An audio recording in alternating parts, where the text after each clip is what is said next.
오늘 하루도 참 애쓰셨습니다. 바쁘게 흘러가는 하루 끝.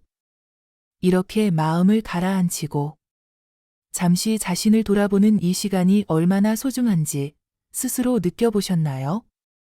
지금 이 영상은 부처님의 오래된 지혜를 따라 당신의 마음속 깊은 평화를 되찾아가는 여정입니다.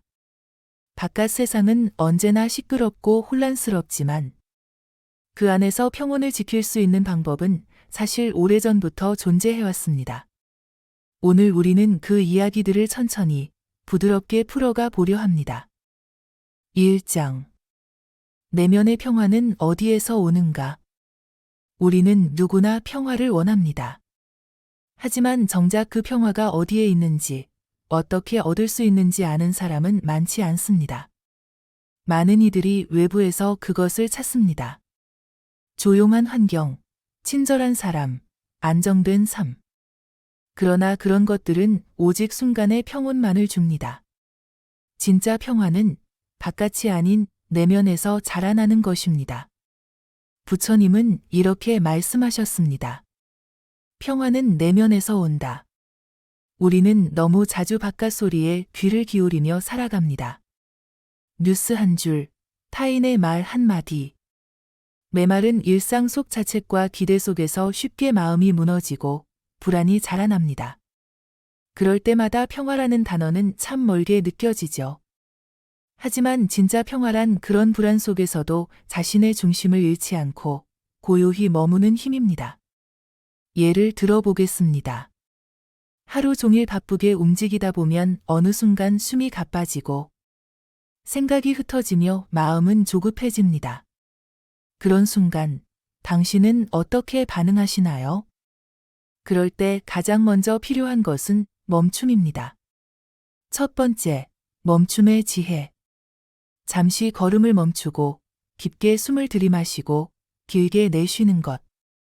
이 단순한 행위 하나가 당신의 내면에 평화의 씨앗을 심는 첫걸음이 됩니다. 조용히 눈을 감고 자신의 호흡을 느껴보세요. 공기가 콧등을 스치고 가슴으로 들어오고 천천히 몸을 가볍게 풀며 나가는 그 감각. 이 작은 침묵 속에서 당신의 마음은 다시 조용히 가라앉기 시작할 것입니다. 두 번째, 관찰의 힘. 마음속을 바라보는 연습을 해보세요. 지금 어떤 감정이 떠오르고 있나요? 불안한가요? 걱정이 되나요? 아니면 외롭나요? 그 감정을 억누르려고 하지 마세요. 그저 바라보세요. 아, 내가 지금 외로움을 느끼고 있구나. 지금 이 순간 걱정이 마음을 채우고 있구나.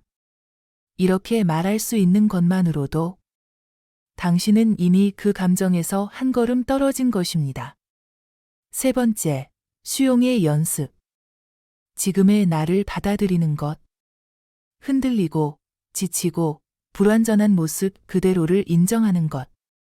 평화는 완벽해서 생기는 것이 아닙니다. 있는 그대로를 인정할 때 비로소 시작됩니다. 불교에서는 이걸 있는 그대로 보기, 있는 그대로 받아들이기라고 부릅니다. 지금 이 순간 느끼는 감정, 생각, 몸의 상태를 판단하지 않고 그대로 받아들이는 것. 그것이 바로 고요함을 만드는 연습입니다. 그러니 당신에게 이렇게 말해주세요. 지금 이대로도 괜찮다. 내가 조금 지쳤어도, 조금 흔들려도 괜찮다.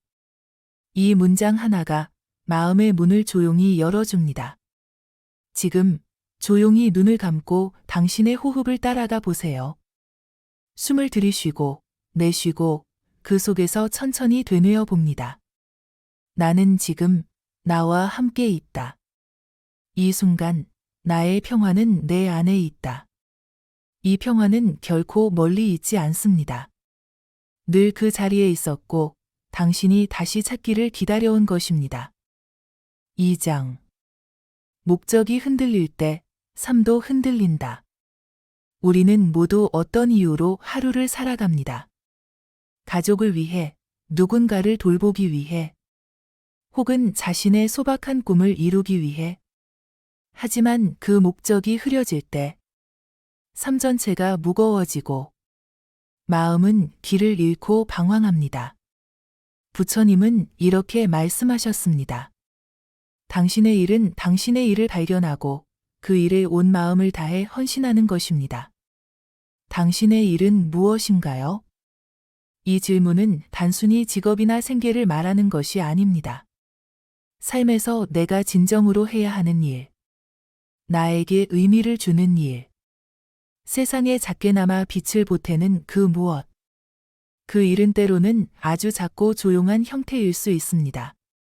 누군가의 아픔을 들어주는 일, 정성껏 식탁을 차리는 일, 매일 아침 창문을 열고 햇살을 맞이하는 일. 이 모든 것은 그 안에 마음이 담겨 있다면 이미 가치 있는 일이 됩니다. 목적은 인생의 나침반입니다. 목적이 분명한 사람은 흔들리지 않습니다. 삶의 의미를 부여하고 힘든 순간에도 왜 이 길을 가야 하는지를 알기 때문에 그 길 위에 더 오래 머물 수 있습니다. 반면 목적이 흐릿하면 작은 바람에도 방향을 잃고 모든 일이 피곤하고 무의미하게 느껴집니다. 그럴 땐 잠시 멈추어 스스로에게 물어야 합니다. 나는 지금 무엇을 위해 이 하루를 살고 있는가? 무엇이 나를 앞으로 이끌고 있는가? 이 질문을 매일 반복해 보세요. 그 대답은 처음엔 어색하거나 떠오르지 않을 수도 있지만 하루하루 그 질문을 던질수록 당신 안의 길은 분명해지고 밝아집니다. 삶의 목적은 크기가 아니라 진심입니다. 우리는 종종 더 큰 일을 해야 의미 있다고 느낍니다. 하지만 부처님은 진심으로 행하는 것의 가치를 강조하셨습니다. 정직하게, 다정하게, 책임감 있게 살아가는 것. 내가 하는 말과 행동 하나에 마음을 담는 것. 그게 바로 목적 있는 삶입니다. 그 진심이 쌓이면 당신의 일상은 수행이 되고 당신의 평범한 하루가 깊은 의미를 품게 됩니다. 당신만의 삶의 문장을 만들어 보세요. 삶이 흐릿하게 느껴질 때 스스로에게 힘이 되어줄 문장을 하나 만들어 보세요. 예를 들어, 나는 오늘도 누군가에게 따뜻한 사람이 되겠다. 내 하루는 내가 만든 의미로 채워진다. 작은 것에 진심을 다하는 삶을 살겠다. 이 문장이 흔들리는 날 당신을 붙들어 줄 나침반이 됩니다. 지금 조용히 눈을 감고 호흡을 느끼며 마음속으로 되뇌어 보세요. 나는 내가 가는 길을 믿습니다.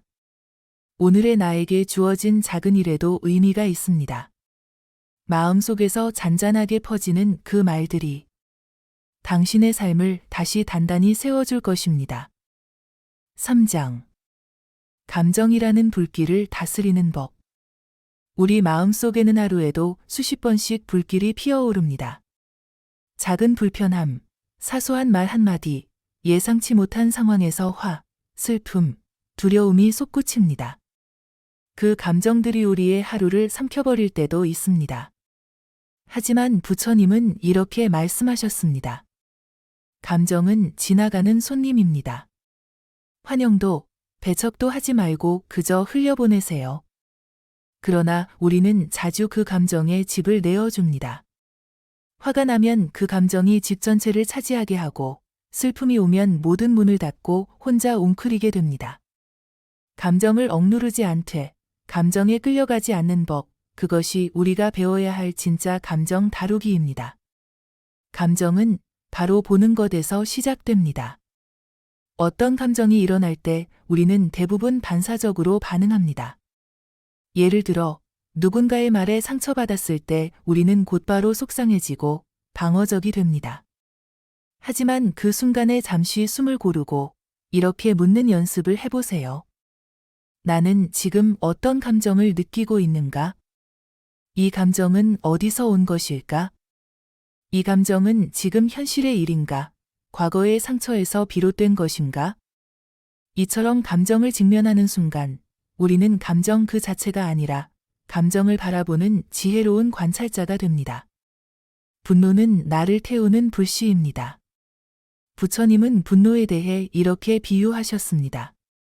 분노는 뜨거운 숯을 쥐고 누군가에게 던지려는 것과 같습니다. 그 숯에 먼저 대는 사람은 당신 자신입니다. 우리가 분노를 쥔 순간 그 열기는 우리 손에서 시작됩니다. 다른 사람보다 먼저 우리를 태우는 것이지요. 그러니 분노가 올라올 때마다 그 불꽃을 키우는 것이 아니라 천천히, 조용히 꺼뜨리는 연습이 필요합니다. 감정의 흐름은 물처럼 흘러갑니다. 감정은 억제할수록 강해지고 거부할수록 더 깊이 들어옵니다. 슬픔이 찾아올 때 나는 왜 이렇게 약하지 하고 스스로를 탓하면 그 감정은 더 오래 남아있게 됩니다. 그러나 이렇게 말해보세요.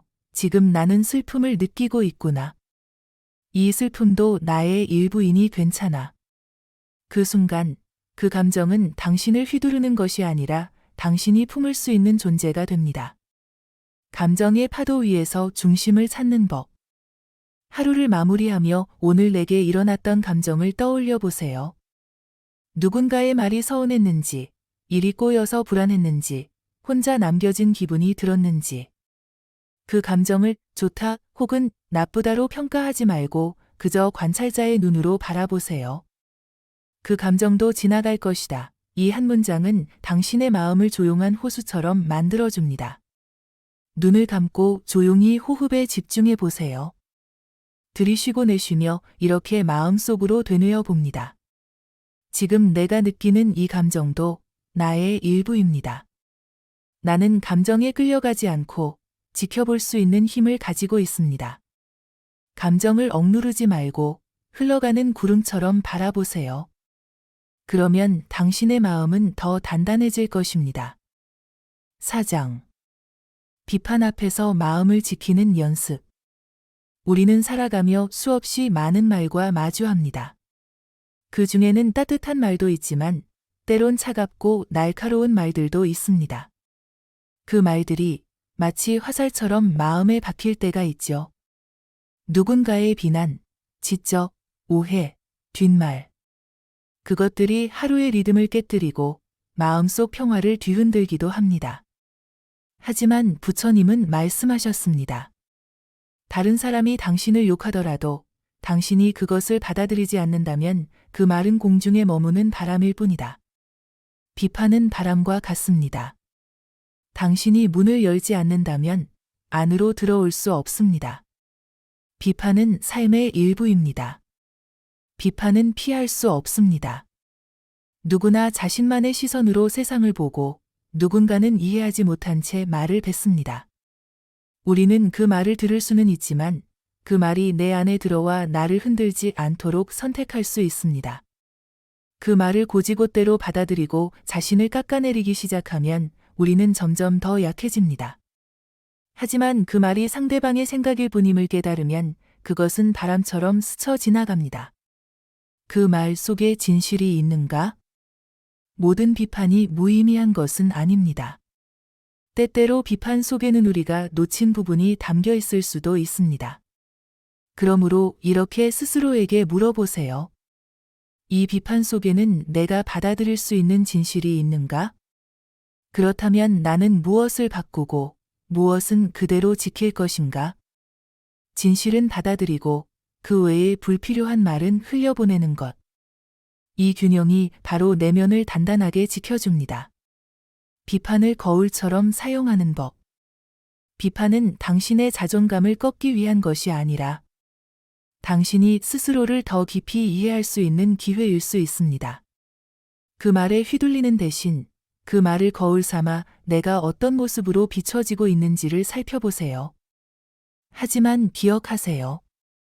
거울은 당신을 정확히 보여주지는 않습니다. 거울이 흐리면 모습도 왜곡되어 보이기 마련입니다. 그러니 그 비판이 당신의 본질을 말해주는 것처럼 착각하지 마세요. 내면의 평화를 지키는 방식.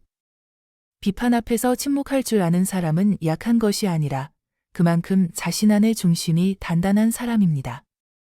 마음이 흔들릴 때마다 부처님의 말씀을 떠올려 보세요. 연꽃은 진흙 속에서 피어도 더러움에 물들지 않습니다. 당신도 마찬가지입니다. 혼탁한 말들이 주변을 떠돌더라도 그것이 당신의 본질을 바꿀 수는 없습니다. 잠시 눈을 감고 조용히 마음을 가라앉혀 봅니다. 들이쉬는 숨에 평온을 담고 내쉬는 숨에 불필요한 말들을 흘려보냅니다. 나는 모든 말에 반응하지 않습니다. 나는 나 자신을 알고 있으며 중심을 지킬 수 있습니다. 당신은 이미 평화로운 존재입니다. 그 어떤 말도 당신 안의 고요함을 무너뜨릴 수 없습니다. 5장. 모욕을 대하는 태도. 살다 보면 정말 이유 없이 누군가에게 상처를 받는 날이 있습니다. 모욕적인 말을 들었을 때, 존엄을 짓밟힌 것 같은 느낌이 들 때, 마음은 얼어붙고 심장은 쿵쿵 소리를 내기 시작합니다. 그 순간 우리는 본능적으로 반응하게 됩니다. 화를 내고 싶고, 되받아치고 싶고, 혹은 말없이 주저앉고 싶습니다. 하지만 부처님은 이렇게 말씀하셨습니다. 증오는 증오로 사라지지 않습니다. 오직 사랑과 자비로서만 증오는 멈출 수 있습니다. 이 말은 우리가 너무나 반사적으로 해왔던 반응을 다시 돌아보게 만듭니다. 모욕은 말하는 자의 고통이다. 모욕을 뱉는 사람은 강한 사람이 아닙니다. 오히려 내면에 풀지 못한 분노와 두려움, 자신의 상처를 감당하지 못한 사람이 대부분입니다. 그들은 자기 안의 괴로움을 다른 이에게 넘김으로써 잠시나마 자신이 우위에 선 듯한 착각을 느끼려 합니다. 그 말을 듣는 당신은 그 상처를 받아들일 필요가 없습니다. 그 말은 그 사람의 이야기일 뿐이지 당신의 이야기가 아닙니다. 침묵은 가장 강력한 반응이 될 수 있습니다. 모욕에 대한 가장 위대한 반응은 침묵일 수 있습니다. 침묵은 무력함이 아닙니다. 당신이 자신의 중심을 지키고 있다는 강력한 표현입니다. 누군가가 당신에게 상처를 주려 해도 당신이 그것을 받지 않는다면 그 상처는 그 사람의 손에 머무릅니다. 부처님은 어느 날 한 마을에서 사람들에게 욕을 들으셨습니다. 그 후 제자가 물었습니다. 스승님, 왜 아무 말씀도 하지 않으셨습니까? 부처님은 이렇게 답하셨습니다. 누군가가 선물을 주었을 때 내가 그것을 받지 않으면 그 선물은 누구의 것인가? 모욕은 말하는 사람의 선물입니다. 우리가 그것을 받지 않으면 그 말은 그 사람의 손에 그대로 남아있게 됩니다. 모욕을 기회로 삼는 연습. 불교에서는 이런 순간조차 수행의 기회로 여깁니다. 모욕을 받았을 때 그 감정을 지켜보고 반응하지 않으며 그 상황 속에서 나 자신을 바라보는 연습을 합니다. 나는 왜 지금 이 말에 상처받고 있는가? 나의 어떤 부분이 이 말에 반응하고 있는가? 이 감정은 어디서부터 비롯된 것인가? 그 질문은 당신을 더 깊은 자리로 이끕니다. 모욕을 준 사람보다 더 강한 사람은 그 모욕에 반응하지 않는 사람입니다. 조용히 눈을 감고 오늘 당신이 겪었던 혹은 마음에 남아있는 상처들을 떠올려 보세요. 그 말들을 떠올리며 천천히 이렇게 되뇌어 봅니다. 그 말은 나를 말해주지 않는다. 나는 내 안의 평화와 존엄을 지키는 존재다. 모욕은 나의 반응을 통해서만 힘을 가진다. 오늘 나는 그것을 놓아준다. 이렇게 당신은 또 한 걸음 내면의 고요함에 가까워졌습니다. 6장. 평온함을 선택하는 순간들. 당신의 하루는 어떠셨나요? 아침부터 서두르며 움직였는지, 혹은 예기치 않은 일로 마음이 무거워졌는지, 누군가의 한마디, 혹은 예상하지 못한 상황으로 평온함이 산산이 부서지는 느낌을 받으셨을 수도 있습니다. 하지만 기억하세요. 평온함은 결과가 아니라 선택입니다. 외부가 고요해서 마음이 고요해지는 것이 아니라 내가 고요를 선택할 때 그 평온이 안으로부터 피어납니다. 평온함은 순간순간의 선택입니다. 우리는 하루에도 수십 번 선택의 기로에 놓입니다. 누군가가 짜증을 낼 때 같이 짜증으로 반응할 것인가, 조용히 미소로 받아들일 것인가, 예상보다 일이 늦어졌을 때 분노와 불안에 몸을 맡길 것인가, 한숨을 쉬며 상황을 수용할 것인가. 이런 사소한 순간들에서 우리는 스스로를 지킬 수도 있고 스스로를 잃을 수도 있습니다. 부처님께서는 말씀하셨습니다. 하루하루, 순간순간이 수행이다. 크고 거창한 수행이 아니라 지금 이 순간 어떤 감정을 선택하느냐가 곧 당신의 평화가 됩니다. 바람은 불어도 나무는 뿌리를 지킨다. 삶은 바람과 같습니다. 기분 좋은 바람도 있고 거센 폭풍도 있습니다. 하지만 나무는 바람에 따라 움직이되 그 뿌리를 잃지 않습니다. 당신도 마찬가지입니다. 누군가의 말에 흔들릴 수는 있지만 당신의 중심, 당신의 뿌리를 기억하세요. 그 중심에는 당신이 선택할 수 있는 고요함의 힘이 있습니다. 나는 지금 평온함을 선택할 수 있다. 이 한 문장이 당신의 반응을 바꾸고 당신의 하루를 바꿉니다. 평온을 위한 실천들. 말을 하기 전 잠깐 멈추기. 감정이 올라올 때 바로 말하지 말고 잠시 멈추는 연습을 해보세요. 한 호흡만 가져도 그 말은 평화롭게 바뀔 수 있습니다. 불편한 감정 인정하기. 왜 나는 또 이렇게 반응하지?가 아니라 지금 이 감정이 나에게 있구나라고 받아들이세요. 마음의 중심으로 돌아가기. 호흡을 따라가며 몸의 긴장을 풀고 지금 여기에 다시 자리 잡으세요. 이 작은 습관들이 당신의 하루를 지키는 방패가 되어줍니다. 이제 조용히 눈을 감고 오늘 하루의 선택들을 떠올려 봅니다. 나는 오늘 어떤 감정을 선택했는가? 나는 언제 평온함을 놓쳤고 언제 다시 찾았는가? 그 대답이 떠오르지 않아도 괜찮습니다. 중요한 건 지금 이 순간 당신이 평온함을 다시 선택하고 있다는 사실입니다. 들이쉬며 말합니다. 나는 고요를 선택합니다. 내쉬며 말합니다. 나는 나의 평화를 지켜냅니다. 당신의 하루가 고요함으로 다시 채워지길 바랍니다. 7장. 변화는 괴로운 것이 아니라 자연스러운 것. 인생에서 변하지 않는 것이 있다면 그것은 모든 것이 변한다는 사실입니다. 부처님께서 자주 하신 가르침 중 하나가 바로 무상입니다. 모든 것은 변하고 사라지고 새롭게 태어난다. 우리는 변화 속에 살아갑니다. 몸이 변하고 관계가 바뀌고 좋았던 기억은 사라지고 익숙했던 일상이 낯설어집니다. 그런데도 우리는 늘 변화를 두려워합니다. 왜일까요?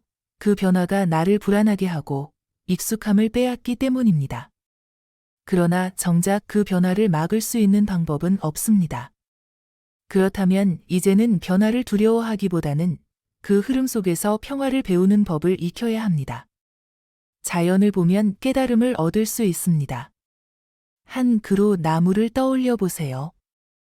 봄에는 새싹이 돋고 여름에는 푸르름이 가득하며 가을이면 낙엽이 지고 겨울에는 텅 빈 가지만이 남습니다. 그 나무는 계절마다 변화하면서도 자기 자신을 부정하지 않습니다. 그저 있는 그대로의 흐름에 자신을 내맡깁니다. 우리도 마찬가지입니다. 삶이 새롭게 흘러갈 때 그 흐름을 거스르기보다는 순응함 속에서 나를 새롭게 만나는 기회로 삼을 수 있습니다. 저항이 클수록 고통도 커집니다. 변화가 우리를 아프게 하는 것이 아닙니다. 변화를 거부하려는 우리의 저항이 고통의 원인입니다. 예상하지 못한 이별, 갑작스러운 질병, 나이듦, 사랑하던 것들과의 작별. 그 모든 것에 대해 이건 내 것이었는데 왜 이렇게 되었을까? 이렇게 되면 안 되는데 라고 말할수록 우리는 더욱 괴로워집니다. 그러나 이렇게 말해보면 어떨까요?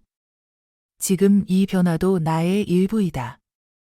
이것 또한 지나갈 것이며 나는 그 안에서 자라고 있다. 그 순간 마음은 저항을 놓고 다시 호흡을 시작합니다. 변화는 새로운 지혜의 문을 엽니다. 우리가 진정으로 성장할 수 있는 순간은 모든 것이 예상대로 흘러갈 때가 아니라 흐트러졌을 때, 무너졌을 때, 달라졌을 때입니다. 그 변화의 순간에 우리는 묻습니다. 나는 이제 어떻게 살아가야 할까? 무엇을 내려놓고 무엇을 새롭게 붙들 것인가? 이 질문은 당신을 더 넓은 세계로 이끌고 더 깊은 존재로 만들어줍니다. 그러니 변화를 두려워하지 마세요. 변화는 당신을 무너뜨리는 것이 아니라 당신이 더 깊어질 수 있도록 돕는 통로입니다. 조용히 눈을 감고 지금 당신 삶 속에 일어나고 있는 작은 변화 하나를 떠올려 보세요. 그 변화가 처음에는 두렵고 혼란스러웠을 수도 있습니다. 하지만 지금은 이렇게 말해 볼 수 있습니다. 나는 변화의 물결 위에 편안히 떠 있습니다. 변화는 나를 새롭게 만들고 있습니다. 나는 저항하지 않고 수용하며 자라납니다. 이 순간에도 당신은 아주 조용히, 아주 분명히 성장하고 있습니다. 8장. 두려움의 뿌리를 들여다보는 시간. 두려움은 누구에게나 있습니다.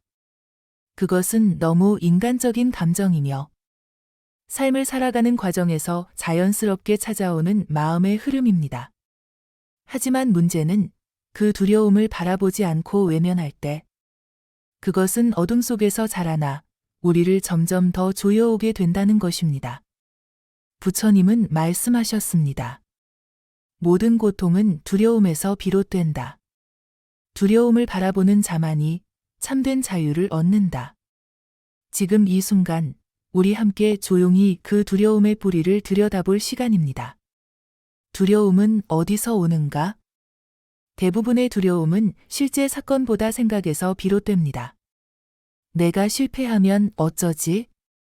사람들이 날 어떻게 볼까? 이 관계가 끝나면 나는 남겨질 거야? 앞으로 내 삶은 어떻게 될까? 이처럼 두려움은 지금 여기가 아니라 미래에 대한 상상 혹은 과거에 대한 후회에서 시작됩니다. 하지만 이 생각들은 대부분 현실이 아닌 마음속의 그림자에 불과합니다. 두려움을 밝히는 첫걸음, 직면하기. 두려움을 없애려 하면 그 두려움은 더 깊어집니다. 하지만 두려움을 그대로 바라볼 용기를 가지면 그것은 점점 작아집니다. 나는 지금 두려움을 느끼고 있구나. 이 감정은 내게 경고하려는 것이지만 지금 이 순간을 위협하는 것은 아니다.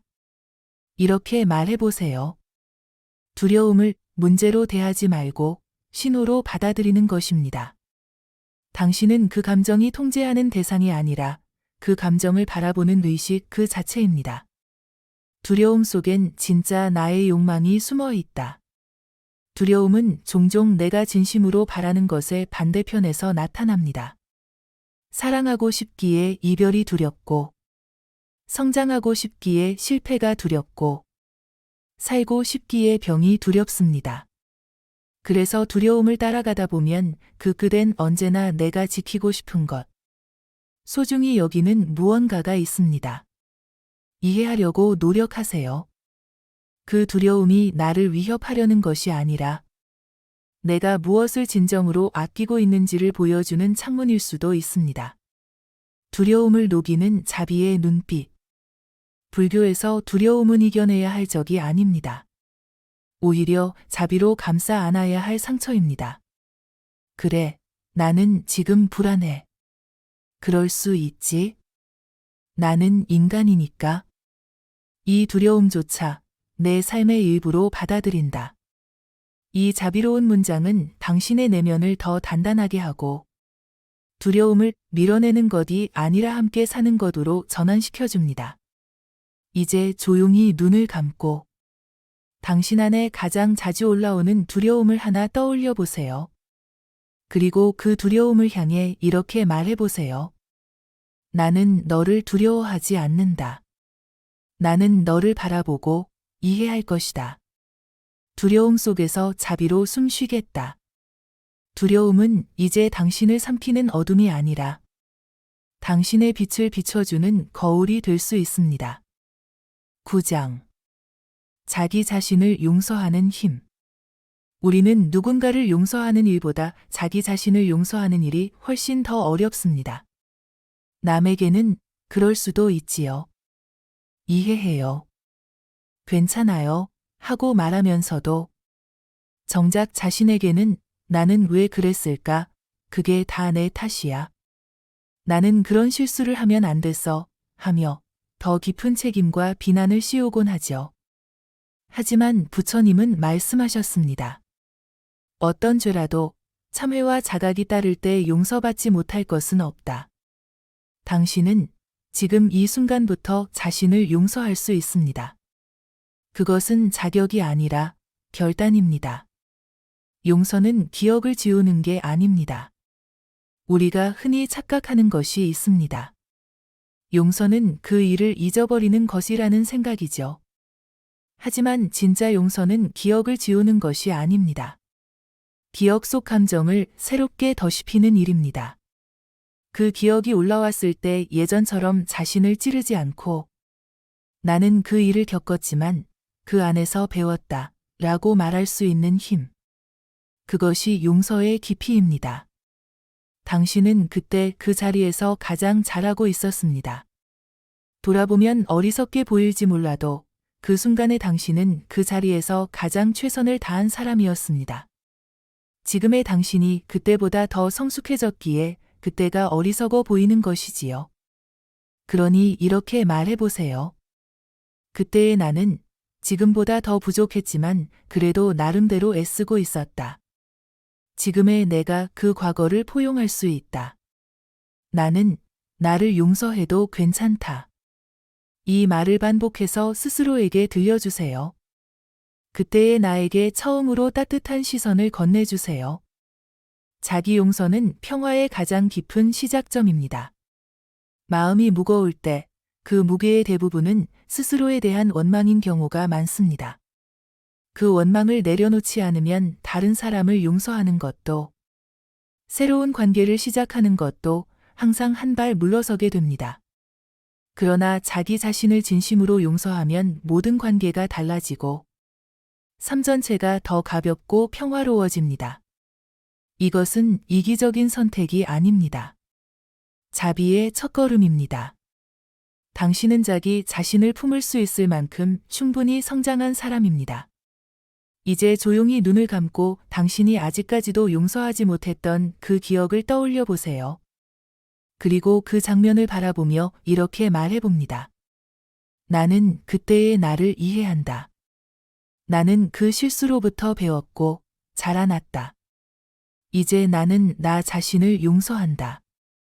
숨을 깊게 들이쉬고 내쉬며 그 기억을 부드럽게 놓아보세요. 당신은 그 기억을 다시 꺼내어 더는 아프지 않게 만드는 사람이 되었습니다. 10장. 있는 그대로의 나를 받아들이는 연습. 우리는 늘 더 나은 나를 꿈꿉니다. 조금 더 성숙해지면, 조금 더 착해지면, 조금 더 사랑받을 만한 사람이 되면, 그때서야 비로소 나를 인정할 수 있다. 고 말합니다. 하지만 부처님은 그렇게 말씀하지 않으셨습니다. 지금 이 순간, 있는 그대로를 바라보라. 무엇도 더하거나 빼지 마라. 진정한 평화는 더 나아져야만 얻을 수 있는 것이 아니라 이미 지금 이 순간에도 가능하다는 것. 오늘 우리는 그 수용의 지혜를 배워보려 합니다. 지금의 나에게 만족하는 것은 나태함이 아닙니다.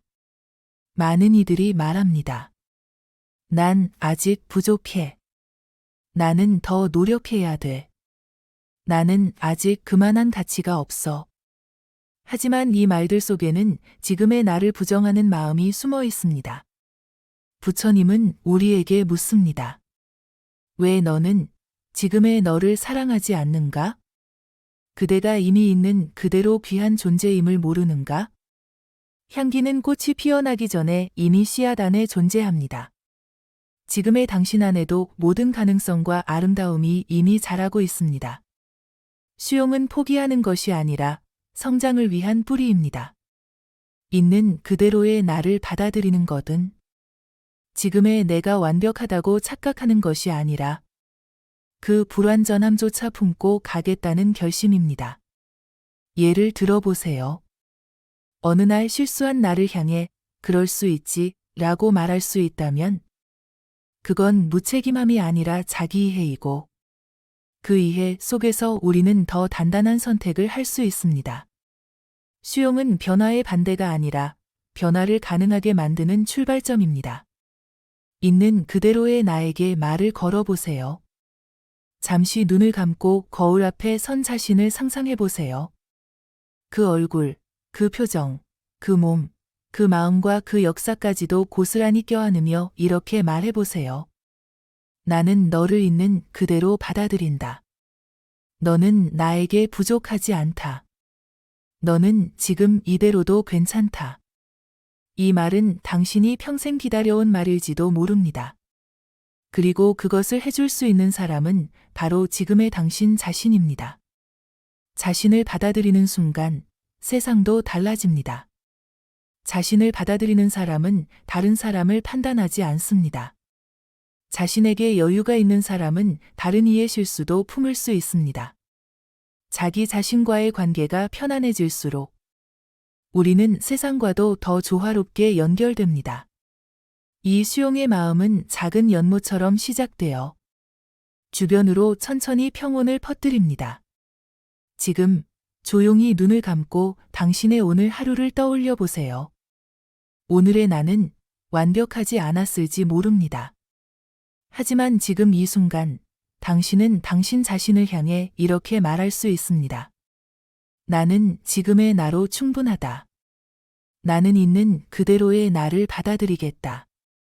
나는 변화하기 전에 먼저 나를 품을 줄 아는 사람이다. 이 수용의 문장들이 당신의 내면에 부드럽게 스며들기를 바랍니다. 오늘 긴 여정 끝에 와 계신 당신께 진심으로 감사드립니다. 우리는 부처님의 말씀을 따라 내면의 평화를 찾고 고요한 숨을 쉬며 자기 자신을 받아들이는 방법을 배워왔습니다. 삶은 언제나 완벽하지 않지만 그 삶을 바라보는 마음은 늘 새로워질 수 있습니다. 당신의 오늘이 힘들었더라도 괜찮습니다. 지금 이 순간부터 다시 천천히 조용히 당신 자신과 함께 걸어가세요. 그리고 기억하세요. 당신은 지금 이대로 이미 충분히 아름답고 귀한 존재입니다. 지금까지 함께 해주셔서 고맙습니다. 당신 안의 평화가 늘 당신 곁에 머무르기를 바랍니다. 감사합니다.